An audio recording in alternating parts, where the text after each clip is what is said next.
Well, speaking of dopers, did you see what happened at an amateur race in Spain earlier this month? So anti-doping testers turned up and 130 riders mysteriously abandoned the race. Yeah. So this happened at a race in Alicante. 182 riders took to the start line and only 52 finished.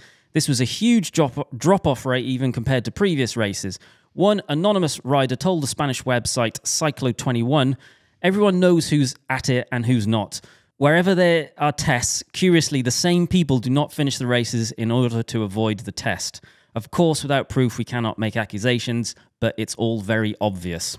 So Francis has told us a story before when we've had a conversation about this, that when he was at a Belgium Kermesse race, there was 150 people on the start race. A drug car turned up, probably not the kind of drug car that you would get in Newcastle and other areas that I grew up in. And miraculously, only 50 people ended up starting the race because 100 of them disappeared.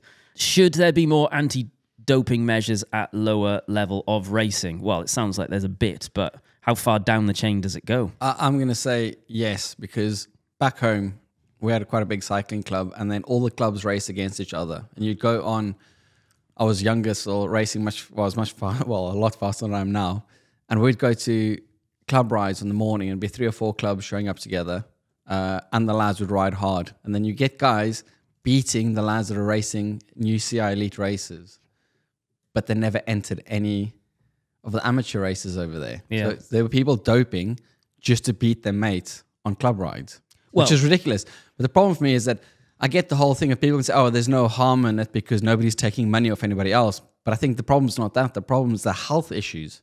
Yeah. Because I know loads of them aren't riding bikes anymore. I know of a lot of people from back in the day that are now like, they're ill. I mean, people with heart problems and things. There's stuff you don't know because they're just taking all these drugs and it's dangerous. So I think not for a sporting thing. I don't really care if you've won because of that in an amateur race. Well, obviously I do, but that's not my concern. The concern is more the health risks. I think it also sets an expectation of what other people have to do to be competitive. Yeah. And that's the other reason that it's bad. For example, there could be juniors in lower level races, which, there's usually, well, not usually, there are occasionally people where you go, that person might be doing something to make their performance better than it was historically. And it encourages other people to also do things that they shouldn't be doing to try and match other people's level of progress. And then presumably that makes it very easy or very desirable to younger people to do it. Because I think you see it happened a lot with like anabolic steroids and people that went to the gym. Is like historically you get all these bodybuilders that were massive in their late 20s or whatever, and then before you know it, you've got 14-year-olds doing steroids, injecting steroids because they want to be massive because they think that that's what they need to do. The horrible thing about it is that everybody keeps forgetting. So I'm going to use Lance as an example. Back when he was doping, and some of these professional cyclists and current ones, if they're doing it or not, is people are forgetting these people have scientists, they have doctors, they've got everybody in their corner, if they are doing it, who's testing them and putting them in labs, and everything is dosed out and it's weighed for weight. And there's a lot of, they're not just going to the local gym and buying steroids or EPO from some pharmacy in Turkey or somewhere. It's literally medically monitored. It's a science and medically monitored. And then you get some amateur bloke just goes and buys whatever. I mean, how do you even know what to take? Injects it into himself, how much it is. There's stories of back in the day, I think it was the 70s or so, where people were taking so much EPO that their blood was turning into like tomato sauce. Well, so they'd have to get up in the middle of the night in the rain, and then they would start talking about... Do you know the story of Pantani? He used to have to get up every 3 hours through the night. To ride on a bike. To do a bit of turboing to keep his blood flowing. It's dangerous. And that's more the issue, I'd say, for the younger people to kind of also... It seems crazy at an amateur race. I feel incredibly naive because I did not realise that was going on at such a low level of sport. I can see why it does, though. As someone that has historically tried to be competitive, you get to a point where you start the amount of gains you get become smaller and smaller and smaller. You know, like when I was racing 5Ks... I'd get to a point where if I got 2 seconds off of my time, it would be like a result. Yeah. Whereas the other option is I could start taking EPO and then I'd probably take another minute off. So I can see the draw to it. You have to assume though that it must be fairly common in those circles. Because if you, in that position, if you went, well, I'm going to start taking EPO, how do you then get a hold? Like, this what is the problem. happens You're not after getting that it from point? some doctor. It must be happening within those circles. You must know a guy that knows a guy. You know what I mean? It must be talked about and known, or a That's just drugs, though, isn't it? yeah, perhaps. That's all drugs. Explain drug culture to me, Jimmy. Yeah, no, I guess so. But it'll all, because I remember because I used to know some people that did do anabolic steroids for going to the gym, so for getting massive.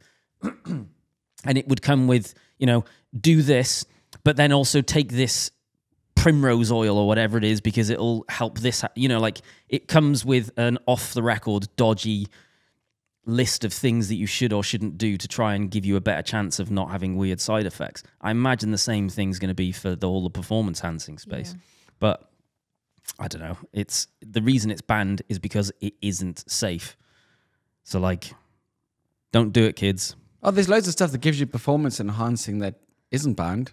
And I suppose because there's no health risk or it's difficult to monitor. Like caffeine. Caffeine does give you some kind of performance. Some people might say there's tests saying it doesn't, but my experience, I ride much better when I've had some. So Caffeine in me. the studies with caffeine are that it reduces your perceived effort. So if you do, you ride FTP effort for an hour, with and without caffeine, if you do the same amount of effort with caffeine, it will just feel less painful. Yeah, okay. And therefore you can push more or push longer because it just doesn't feel as hard.